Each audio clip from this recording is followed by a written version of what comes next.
Hello guys, তোমরা সবাই কেমন আছো? তোমাদের জন্য লাভ নেক্সট স্টোরির এপিসোড নাম্বার 7 নিয়ে এসেছি। তো বেশি কথা না বলে শুরু করা যাক। অ্যান্ড তোমরা যদি এর আগের এপিসোডগুলো না দেখে থাকো তাহলে ডিসক্রিপশনে লিংক দেওয়া আছে, সেখান থেকে গিয়ে দেখে আসতে পারো। তো এপিসোড 6 যেখান থেকে শেষ হয়েছিল সেখান থেকে এপিসোড 7 শুরু হয়। এপিসোড 7-এর শুরুতে রিও সিংহুর পিঠে হিল মারে তার। তো যে সিংহু আছে সে হিলটি নিয়ে রিওর পায়ে পরিয়ে দেয় এবং যে রিও আছে সে সিংহুকে জিজ্ঞাসা করে যে তোমার কথাটার মানে কি ছিল। তো সিংহু কিছু বলতেই যাবে এর ভিতরে সেখানে হাজির হয় রিওর এক্স ফিয়ান্সি, যাকে দেখে তো রিও এবং সিংহু দুজনেই শকড। তো যে রিওর এক্স ফিয়ান্সি আছে সে রিওর সাথে কথা বলতে চাইলে সিংহু বাধা দেয় এবং বলে যে তোমার মতলব কি। তো এর ভিতরে সেখানে রিওর মা বাবাও চলে আসে এবং রিওর যে বাবা আছে সে তো রিওর এক্স ফিয়ান্সিকে দেখে অনেক রাগ হয়ে যায় এবং সে তাকে মারতে চাইলে তার যে ওয়াইফ আছে সে থামায় এবং বলে যে বাসায় যেয়ে আমরা এই ব্যাপারটি দেখব। তো এর পরের সিন আমরা দেখতে পারি যে রিও তার মা বাবার সাথে তার এক্স ফিয়ান্সিকে নিয়ে বাসায় নিয়ে যায় এবং রিওর যে মা আছে সে তাকে অনেক খাবার দেয় এবং দেখতে পারি বাইরে থেকে যে সিংহু আছে সে সবকিছু ভিতরের কথা শোনার চেষ্টা করতেছিল এবং এর ভিতরে সেখানে মরিয়ম চলে আসে এবং সিংহুকে সবকিছু জিজ্ঞাসা করলে সিংহু খুলে বলে যে রিওর এরকম এক্সপিরিয়েন্সি হঠাৎ করে চলে এসেছে, তার মতলব কি বুঝতেছি না। তো যে মরিয়ম আছে সে তো শুনে অনেক রাগ হয়ে যায়। মরিয়ম বলে যে ওর সাহস কিভাবে হয় এখানে আসার, আমি তো এই শালাটাকে শেষই করে দেব। তো সিংহু যে আছে সে ওকে থামায় বলে যে তুই না, ওকে আমি মারবো। তো এদিকে দেখতে পারি যে রিও তার এক্স ফিয়ান্সির সাথে তার প্যারেন্টসদের পাশে বসে আছে। তো রিওর যে মা আছে সে জিজ্ঞাসা করে যে আচ্ছা তাইলে আমার রিও কি তোকে চিট করেছিল, তার এক্স ফিয়ান্সিকে জিজ্ঞাসা করে। তো তার এক্স ফিয়ান্সি উত্তরে বলে যে না, রিও করেনি। তখন তার মা বলে যে তাইলে কি তুই করেছিস? তখন বলে যে না তেমনও না, কিন্তু দোষটা আমারই। তো যেটা শুনে তো রিওর মা অনেক রাগ হয়ে যায় এবং তার এক্স ফিয়ান্সিকে মারতে শুরু করে, এখন তার আসল রূপটা দেখতে পেরেছি। তো রিওর যে বাবা আছে সে থামায় বলে যে আরে ওকে মেরো না, ও মারা যাবে। তো রিও এসে থামায় বলে যে আরে মা বাদ দাও, তুমি নাহলে ওকে মেরে তুমি জেলে যাবা। তো রিওর মা বলে কি যে বাদ দে, শালাটাকে মেরে জেলে যেতেও আমি রাজি আছি। তো রিওর যে এক্সপিরিয়েন্সি আছে সে বলে যে আমি এখানে এসেছি মার খাওয়ার জন্যই, আমাকে যত ইচ্ছা মারেন। তো রিও এদিকে সব কিছু সামলানোর চেষ্টা করতেছিল এবং সে তার এক্সপিরিয়েন্সিকে নিয়ে বাইরে চলে যায়। তো এরপর সিন শিফট হয় সিংহুদের দিকে, যেখানে সিংহু এবং ময়ূম কথা বলতেছিল।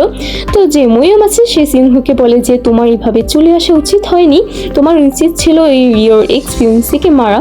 তো যে সিংহু আছে সে বলে যে আমি মারার কি? যা শুনে মরিয়ম বলে যে তুমি মার্ডার কি, তুমি রিওর ছোটবেলার বেস্ট ফ্রেন্ড এবং তাছাড়া আমি এটাও জানি যে তুমি রিওকে পছন্দ করো, তোমার রিওর প্রতি যে ফিলিংসটা আছে সেটি কিন্তু আমি জানি, আমি ওদের ক্যাপসুলের কথা ভুলিনি, আমি সব করেছিলাম। যা শুনে সিংহ বলে যে তাহলে তুমি কি ওই ব্যাপারে রিওকে বলেছো? তো যাতে মরিয়ম বলে কি যে না বলিনি, কিন্তু হ্যাঁ আমি তোমাদের সাথে আছি, আমি তোমাদের রিলেশনে সবসময় পাশে থাকবো। অ্যান্ড এদিকে আমরা রিও এবং তার এক্সকে ক্যাফেতে দেখতে পারি, যেখানে রিও তার এক্সকে সোজা জিজ্ঞাসা করে যে তোমার এখানে আসার আসল মতলবটা কি। তখন তার এক্স উত্তরে বলে যে আমি এখানে এসেছি শুধু আমার জীবন বাঁচানোর জন্য, আমি এখানে এসেছি আমার জীবনকে নিয়ে যাওয়ার জন্য। তখন রিও বলে যে তখন তার এক্স বলেছে যে তোমাকে ছাড়া আমি থাকতে পারি না, তোমাকে ছাড়া আমি যতদিন ইউএসএ ছিলাম আমি ঠিকমতো শ্বাস পর্যন্ত নিতে পারিনি। তখন রিও বলে যে আমাদের ভিতরে এসব কিছু আর হবে না, অ্যান্ড আমি তোমার সাথে হতে পেরেছি অনেক বছর ধরে আছি, এর জন্য তোমার এরকম একটু খারাপ লাগতে পারে, কিন্তু আমাদের ভিতরে কোনো ভালোবাসা নেই, অ্যান্ড আমাকে ফলো করো, তুমি বন্ধ করো। এটা বলে রিও সেখান থেকে চলে যায় এবং সে মরিয়মের বাসায় আসে। তো মরিয়মকে সব কিছু খুলে বলে। তো মরিয়ম যে আছে সে বলে যে আমি আগে থেকেই জানি, সিংহু আমাকে সব কিছু বলেছে, সিংহু তো তোমার বাসার পাশে পুরো ঘুরঘুর করতেছিল। তো এরপর আমরা রাতের সিন দেখতে পারি যেখানে মরিয়ম এবং রিও একসাথে ঘুমাতে ছিল। তো যে মরিয়ম আছে সে রিওকে জিজ্ঞাসা করে যে রাত্রেবেলা তুই কি এখনই ঘুমিয়ে গেছিস? তো রিও বলে যে না ঘুমায়নি। তখন মরিয়ম কোশ্চেন করে যে তোর এত দিন এত মাস পর তোর এক্সপিরিয়েন্সকে দেখে তোর কেমন লাগেছে?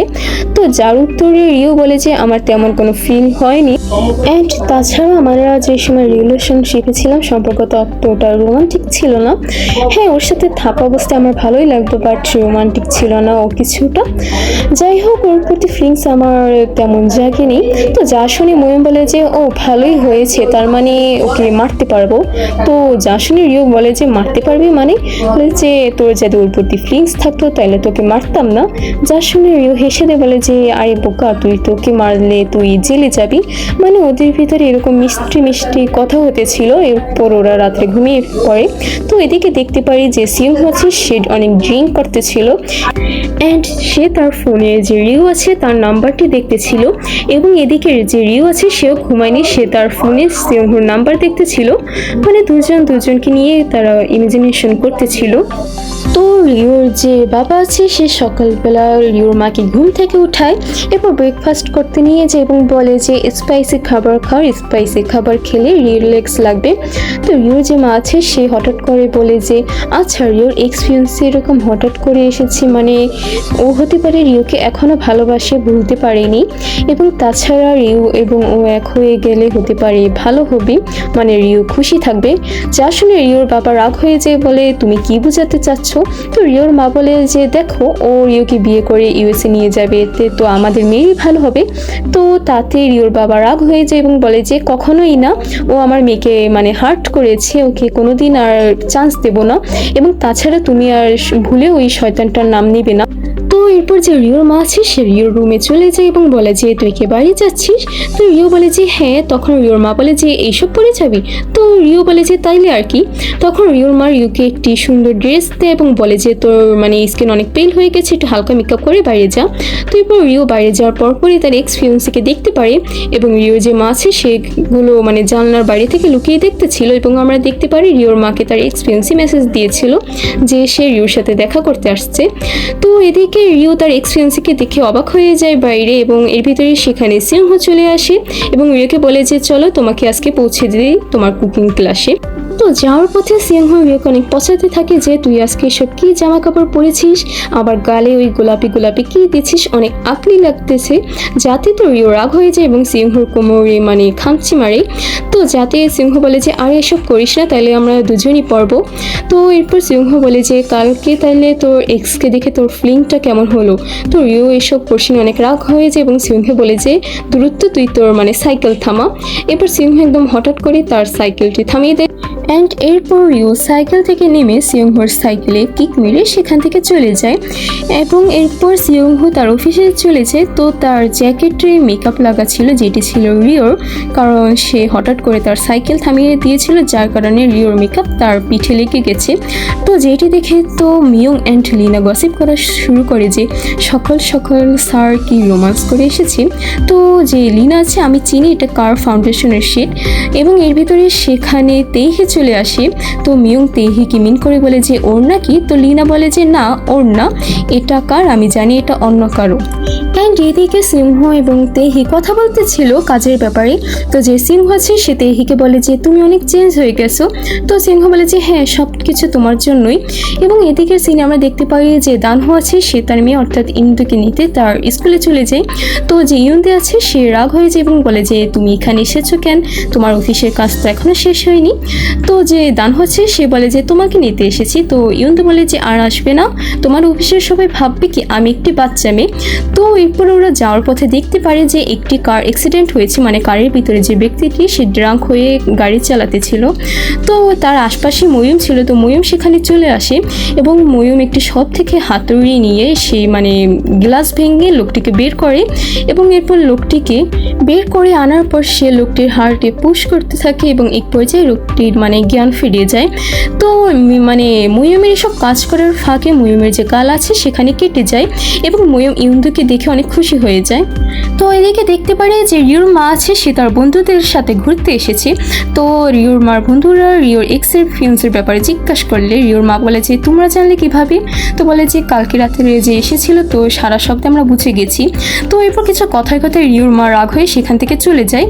তো এরপর রিওর কুকিং ক্লাস শেষে সে যাওয়ার পথে তার এক্সকে দেখতে পারলে সে তাকে ইগনোর করে চলে যায়, কিন্তু তার যে এক্স আছে সে মানে ভান ধরে যে সে ব্যথা পেয়েছে, তাই সে রিও আছে সে তার এক্সের দিকে এগিয়ে আসে এবং বলে যে কি হয়েছে, কিন্তু বুঝতে পারে যে সে আসলে অ্যাক্টিং করতেছিল। রিও বলে যে তুমি আমাকে ফলো করা বন্ধ করো, আমাদের ভিতরে কোনো কিছুই ঠিক হবে না। এবং এদিকে দেখতে পারি ময়ূম বের হওয়ার পর ইউন্দুকে দেখতে পারি এবং ইউন্দুকে দেখে অনেক খুশি হয়ে যায় এবং ইউন্দু যে আছে সে ময়ূমের গালে ব্যান্ডেজ লাগিয়ে দেয় এবং বলে যে তুমি আজকে আমাকে অবাক করে দিয়েছো, তুমি পুরো সুপারম্যানদের মতোই কাজ করেছো। তো যা শুনে ময়ূম অনেক খুশি হয়ে যায়। এরপর ময়ূম যে আছে সে ইউন্দুদের সাথেই যেতে থাকে গাড়িতে। তো যে দানহো আছে সে বলে যে আমি এসি অফ রেখেছি কারণ ইউন্দুর ঠান্ডা লাগতে পারে, তোমার কি গরম লাগছে? তো যাতে ময়ূম বলে যে আমার লাগছে না, কিন্তু আমার মনে হচ্ছে তোমার লাগছে, তুমি দেখে অনেক ঘামিয়ে গেছো। তো যাতে দানহো বলে যে তুমি মনে না করলে কি আমি আমার কোটটি খুলতে পারি? এরপর বলে যে হ্যাঁ তোমার ইচ্ছা। এরপর দানহোর কোট খোলে। এরপর মানে ময়ূম আর দানহো কথা বলতে থাকে। তো দানহো যে আছে সে বলে যে তুমি তো আজকে পুরো সুপারম্যানের মতোই কাজ করেছো। যা শুনে ময়ূম বলে যে তুমি জানো আমি একদিন সত্যিকারীতে সুপারম্যান দেখেছিলাম। আমি একদিন ট্রাফিকে ফেসে গেছি, তো সেদিন একজন লোক মানে বের হয়ে সব মানে গাড়ি ঠিক করেছিল, সরিয়ে দিয়েছিল। তার মানে শার্টে লেখা ছিল আই লাভ ইউ। তো যা শুনে দানহো একদম ঘাবড়ে যায় এবং বলে যে মানে, তো দানহো বুঝতে পারে সেই লোকটি দানহো নিজেই। তো ময়ূম বলে যে হ্যাঁ লোকটি একদম পুরো আমার টাইপ ছিল। এবং এরপর ময়ূমও খেয়াল করে যে দানহোর সেই শার্টটাই ছিল। এরপর ময়ূম সব কিছু জিজ্ঞেস করলে দানহো বলে যে সে মানে তাদের একটি গ্রুপের এটি। তো ময়ূম বলে যে তার মানে তোমাদের গ্রুপে এরকম কোনো ছেলে আছে একদম তোমার মতো সাইজের, তোমার মতো হাইট, তোমার মতো। এরপর ময়ূম এক পর্যায়ে বুঝতে পারে যে ছেলেটি আসলে দানহোই। তো এরপর ওরা দুইজনই লজ্জা পেয়ে যায়। তো এরপর ওরা বাসার সামনে চলে আসে। তো ময়ূম যে আছে সে তাড়াহুড়া করে চলে যাওয়া ধরে, কিন্তু দানহো তাকে থামায়, বলে যে এই মেডিসিনগুলো তোমার কাছে রাখো, নেক্সট টাইম থেকে তুমি কেয়ারফুল থাকবে। তো এরপর ময়ূম বাসায় যাওয়ার পর বলতে থাকে যে তার মানে ওই ছেলেটাই দানহো। এবং ময়ূম যে আছে তার হার্টবিট অনেক ফাস্ট মানে কাঁপতে থাকে। তো রাতের সিন দেখতে পারি যেখানে রিও তার মাকে জিজ্ঞাসা করে যে তুমি কি ইচ্ছা করে আমার এই এক্স ফিয়ান্সিকে ওখানে রেখেছিলে, মানে বাসার সামনে এনেছিলে? তো তার মা এই কথার কোনো উত্তর দেয় না, যার কারণে রিও বাইরে চলে আসে এবং সে যাওয়ার পথে সিংহকে দেখতে পারে। তো সিংহ রিওকে বলে যে এত রাত্রে তুমি একা একা কোথায় যাচ্ছ, এত রাত্রে একা একা যাওয়া নিরাপদ না। কিন্তু যে রিও আছে সে কোনো কথার পাত্তা দেয় না, সে একা একা যেতে থাকে।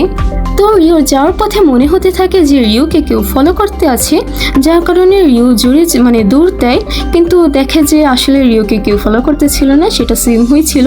তো রিও বলে যে তুমি তো আমাকে ভয় পেয়েই দিয়েছিলে। তো যে সিংহ আছে সে বলে যে আমি তোমাকে এখন সব আসল কথা বলতে চাই যেগুলো তোমার কাছ থেকে এতদিন লুকিয়েছি।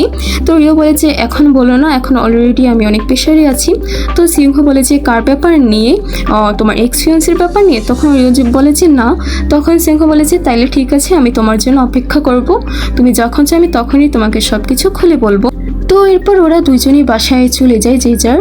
তো এরপরের দিন সকালে দেখতে পারি যেখানে সিংহর মা ঘুম থেকে উঠে দেখে যে আজকে তার বার্থডে। তো সিংহর যে মা আছে সে তার হাজব্যান্ডের কাছে চলে যায়, বলে যে তুমি কি আজকে মানে আগে আগে বাসায় আসতে পারবি? তো তার হাজব্যান্ড বলে যে না আমার আজকে কাজ আছে। তো এরপর যে সিংহর মা আছে সে তার ছেলের রুমে যায়, মানে সিংহ রুমে যায়, কিন্তু দেখতে পারি যে সিংহ অলরেডি বাসা থেকে চলে গেছে। তো যাতে সিংহর মার মন খারাপ হয়ে যায়। তো এদিকে দেখতে পারি যে ময়ূম আছে সে দানহোর দেওয়া ব্যান্ডেজটি মানে মলমগুলো লাগাতে ছিল এবং তার দানহোর কথা মনে পড়ার সাথে সাথেই তার হার্টবিট আবার ফাস্ট কাঁপতে শুরু করে এবং বলে যে ওর কথা মনে পড়লে আমার হার্টবিট এত ফাস্ট কাঁপে কেন। তো এদিকে দেখতে পারি যে দানহো আছে সে প্যারামেডিকদের ব্যাপার নিয়ে সার্চ করতেছিল। তো এর ভিতরে তার মানে ওয়ার্কার আসলে সে বলে যে আপনি কি প্যারামেডিকদের ব্যাপার নিয়ে অনেক ইন্টারেস্ট? তো দানহো বলে যে হ্যাঁ আমার একজন পরিচিত আছে, সে এখানে কাজ করি। এবং সে মানে তার যে ওয়ার্কার আছে সে বলে যে তাইলে তুমি কি নতুন আর্টিকেল পেয়ে গেছো? তো যা ভেবে দানহো অনেক খুশি হয়ে যায় এবং দ্রুত কোথাও চলে যায়। তো এদিকে দেখতে পারি যে সিংহ এবং তেইহি এক রেস্টুরেন্টে খেতে এসেছে এবং যেখানে রিও অ্যান্ড এক্স ফিয়ান্সিও ছিল। তো ওরা তো একজন আরেকজনকে দেখে অবাক হয়ে গেছে। তো খাওয়ার সময় পুরো সিংহর মন রিওর দিকে ছিল। তো রিও যে আছে মানে রিওর যে এক্স ফিয়ান্সি আছে সে রিওকে বলে যে তোমার ওই ব্যাগটাই কি? তো রিও বলে যে এর ভিতরে আমি কুকিং ক্লাসে যোগ দিচ্ছি তার খাবার। তো তার এক্স ফিয়ান্সি বলে যে আমি কি টেস্ট করতে পারি? এরপর রিও বলে যে হ্যাঁ। এরপর সে টেস্ট করতেছিল রিওর বানানো খাবার অ্যান্ড এসব দেখে তো সিংহ অনেক মনে মনে জেলাস হতেছিল এবং এসব ব্যাপার যে তেহি আছে সেও খেয়াল করে যে সিয়ংহোর মন খালি রিওর দিকেই। তো এরপর রিও যে আছে সে ওয়াশরুমে যাওয়ার বাহানায় সে চলে যায় সেখান থেকেই এবং সিয়ংহো তাকে দেখতে মানে সেখানে যায়। তো সিয়ংহো যে আছে সে রিওকে বলে যে তুমি না বলেছিলে যে তুমি আর তোমার এক্সপিরিয়েন্সের সাথে দেখা করবে না। তো যাতে রিও বলে যে তুমিও তো তেহের সাথে রেস্টুরেন্টে এসেছো খাবার খেতে। তো যাতে সিয়ংহো বলে যে এটা আমাদের ব্যবসা মানে কাজের ব্যাপার। তো রিও বলে যে হ্যাঁ বুঝেছি, কাজের ব্যাপারে কেউ রেস্টুরেন্টে আসে না। তো এর ভেতরে সেখানে তেহে চলে আসে এবং রিওকে একটি ওয়াইন দিয়ে বলে যে ধরো এটা তোমাকে দিলাম। তো রিও বলে যে আমার লাগবে না। তো তাতে তেহে বলে যে তোমার বয়ফ্রেন্ডকে দিও। তাতে রিও বলে যে ও আমার বয়ফ্রেন্ড না। তো যাতে বলে যে ও আচ্ছা সরি। তো এরপর ওরা সেখান থেকে চলে যায়। তো সিয়ংহো লিফটে ওঠার পর তেহিকে সরি বলে যে আমার কারণে তুমি ঠিকমতো খাবার খেতে পারোনি। তো তেহি বলে যে সমস্যা নাই এবং এদিকে দেখতে পারি যে রিওর এক্স আছে সে রিওকে বলতে থাকে যে তোমার মনে আছে আমরা এরকম আরও অনেকবার ঘুরিয়েছিলাম, আমরা কোরিয়ান ফুড একসাথে ট্রাই করতাম। তো রিও ওর কথার পাত্তা দেয় না, বলে যে এইটাই আমাদের শেষ দেখা, তোমার কথার মতোই করলাম, তো এখানে আমাকে ছেড়ে দাও। তো এদিকে দেখতে পারি যে সিয়ংহোর মা আছে, তার ফোনে একটি মেসেজ আসে তাদের গ্রুপ থেকে যে তাদের সবাইকে একসাথে রাত্রে দেখা করতে হবে। তো সেখানে গেলে সিয়ংহোর মাকে সবাই বার্থডে উইশ করে এবং একটি কেক আনে। সিয়ংহোর মা অনেক খুশি হয়ে যায় এবং এর ভিতরে তার ফোনে সিয়ংহোর মেসেজ আসে যে তাকে বার্থডে উইশ করেছি।